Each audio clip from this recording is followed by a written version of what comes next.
नमस्कार, आप देख रहे हैं जेएमडी न्यूज। मैं हूं आपके साथ नंदिनी लाक्षाकार। तो आ रहे हैं प्रभु श्री राम। 500 वर्षों का लंबा इंतजार अब खत्म हो चुका है और श्री राम लला की प्राण प्रतिष्ठा को लेकर न सिर्फ अयोध्या बल्कि देश और विदेश में उत्साह देखा जा रहा है। अयोध्या नगरी अब दुल्हन की तरह सज चुकी है, चमक रही है। नई दिव्य और भव्य अयोध्या अब सामने आ चुकी है और इसके साथ ही जो लोगों का उत्साह है वो भी लगातार बढ़ता जा रहा है। तो बहुत ही खास ये मौका है और सभी के मनों में अद्भुत भावनाएं पनप रही हैं और सभी को बस इंतजार है कि कब रामलला विराजेंगे, कब वो अद्भुत पल आएगा। और इसको लेकर के तमाम गतिविधियां भी देखी जा रही हैं। तमाम ऐसी बातें हैं, तमाम ऐसे सवाल हैं जो हमारे मनों में उठते नजर आ रहे हैं और बारी बारी से हर सवालों के जवाब भी सामने आते जा रहे हैं।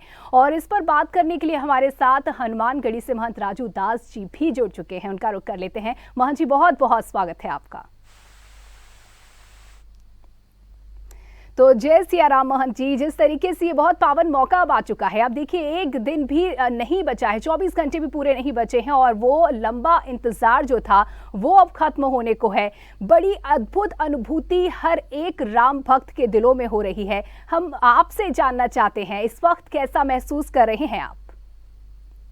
हम 140 करोड़ देशवासी उत्साहित है, प्रफुल्लित है, प्रसन्नचित्त है कि इतने वर्ष के बाद ये पल, ये क्षण, ये अवसर आज के समय में जहाँ लोकतंत्र की व्यवस्था हो, जहाँ डेमोक्रेसी चलता हो, जहाँ संविधान का राज्य चलता हो, वहां पर भी निहत्थे राम भक्तों की सीना जब गोली से छलनी किया जा रहा था, जब 84 कोसी जैसे परिक्रमा पर बैन किया जा रहा था, जब जय सिया राम जय सीताराम बोलने पर सांप्रदायिक ताकत कहा जा रहा था, तब ये लग रहा था कि नहीं, संभव नहीं है मंदिर का निर्माण होना।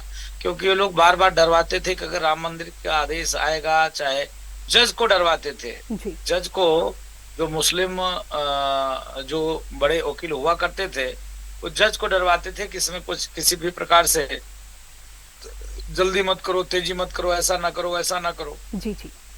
हम लोग जब डे टू डे सुनवाई की मांग कर रहे थे तो लोग कहते थे अरे देश में और भी इतने लाख केस पड़े हुए हैं, लूट है, हत्या है, बलात्कार है, बेविचार है, इस पर फैसला के लिए उस जज साहब को वक्त नहीं है।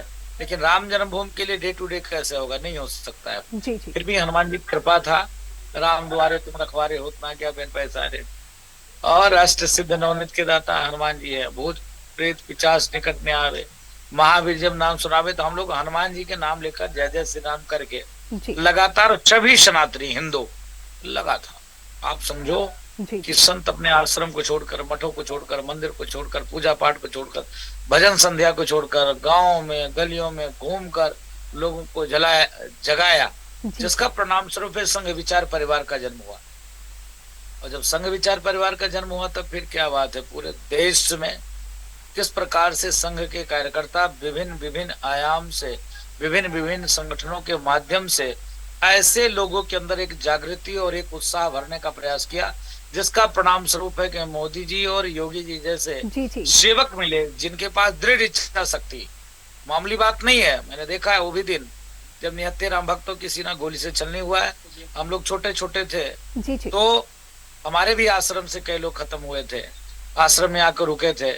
8-9 मेरे आश्रम से 9 लोग खत्म हुए थे। राम की पैड़े पर जब गोली लगी थी तो 32 लोग रुके हुए थे। 32 लोगों में से, उस जत्थे में से 9 लोग मर गए।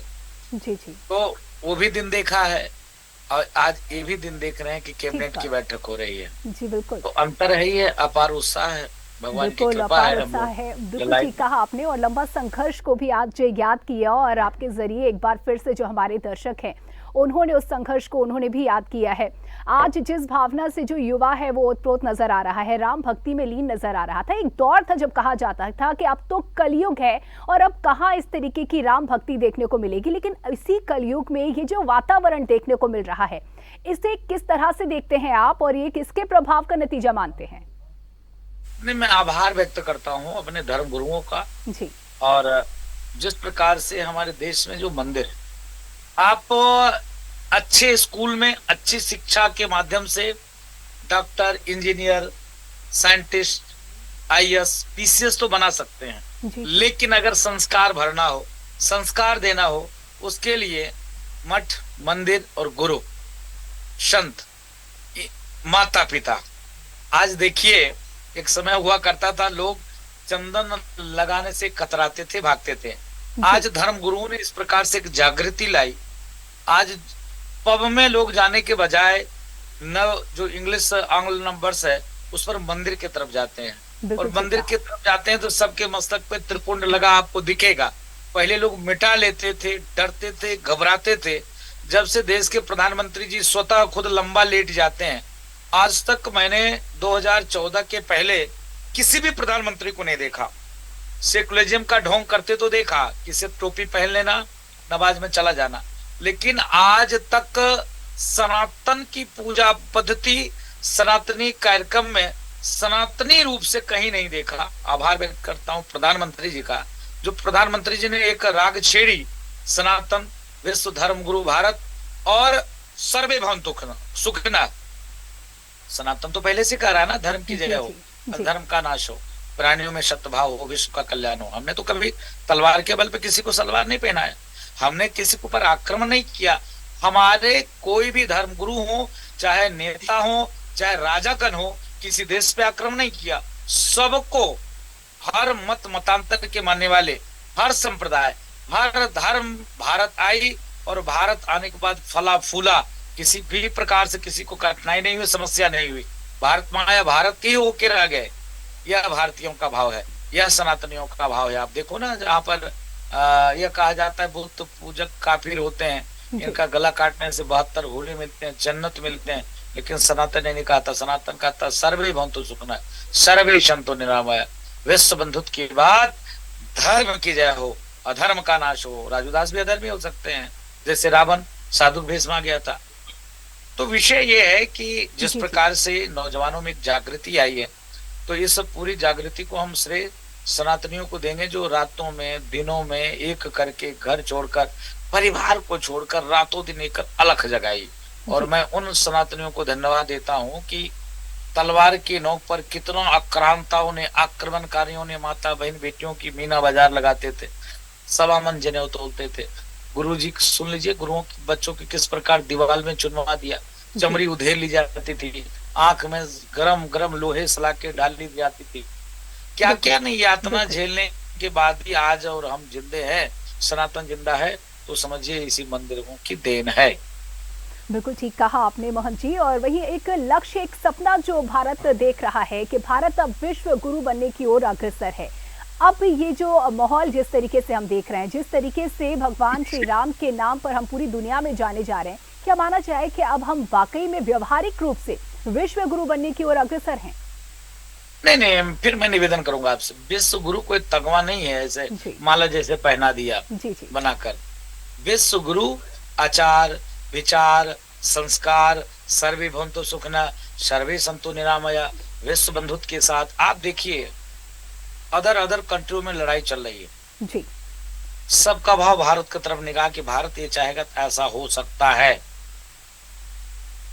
हर व्यक्ति की भारत की तरफ भाव तो यही है कि जिस प्रकार से भारत अपने आप में पूरे विश्व को अपना परिवार मानता है, और आप समझो अमेरिका जैसे जहां डेमोक्रेसी बताया जाता है, वहां का भी धर्म क्रिश्चियन है ना, बिल्कुल अमेरिका जैसे जी जी, जहां ये कहा जाता है शुद्ध रूप से डेमोक्रेसी है, वहां पर भी धर्म क्रिश्चियन है।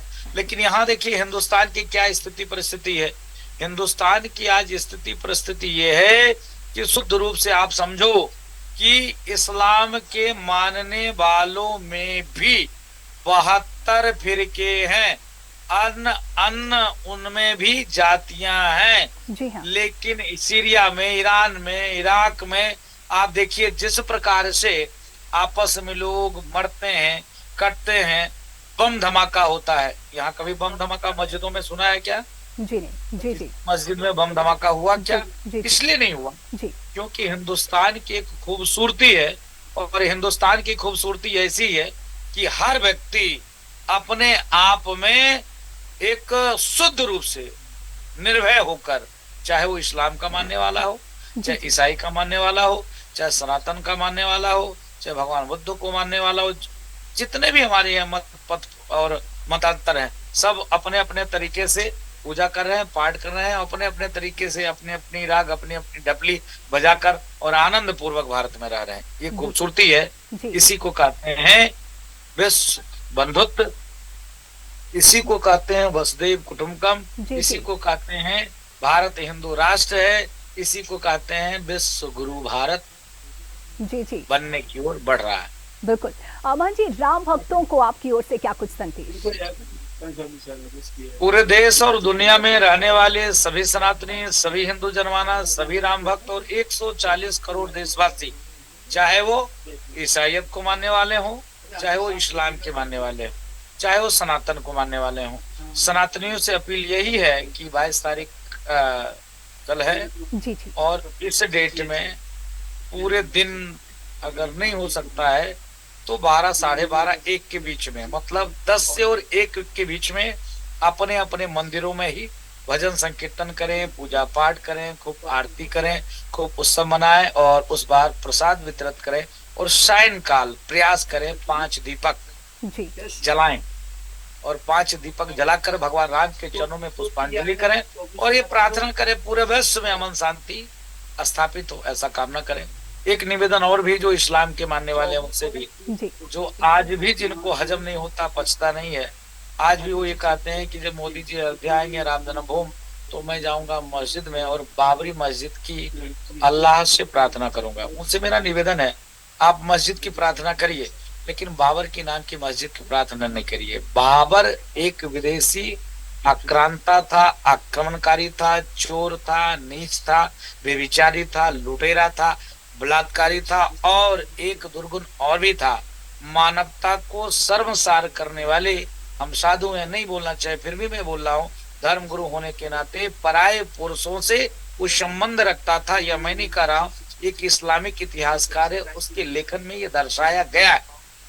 अगर ऐसा व्यक्ति इस्लाम का कोई आइकॉन हो, ऐसा व्यक्ति कोई इस्लाम का धर्म गुरु हो, ऐसा व्यक्ति के नाम पर इस्लाम को बरगलाया जा रहा है तो दुर्भाग्य की बात है। इसके नाते वो मस्जिदों से प्रार्थना करें कि हे अल्लाह भगवान राम के चित्र रखें, क्योंकि भगवान राम उनके पूर्वज है।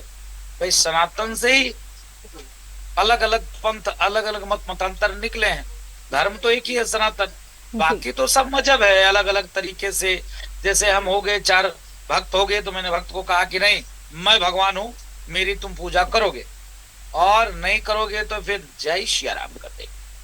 तो स्वाभाविक है, अगर भक्त प्यार करता है, मानता है, समर्पित भाव से है तो मानेगा ही मानेगा, क्योंकि उसकी निष्ठा मेरे प्रति, उसकी श्रद्धा मेरे प्रति। महाराज जी को लो तो जी बहुत बहुत शुक्रिया महंत जी, हमसे जुड़ने के लिए, इस बातचीत के लिए बहुत बहुत धन्यवाद आपका।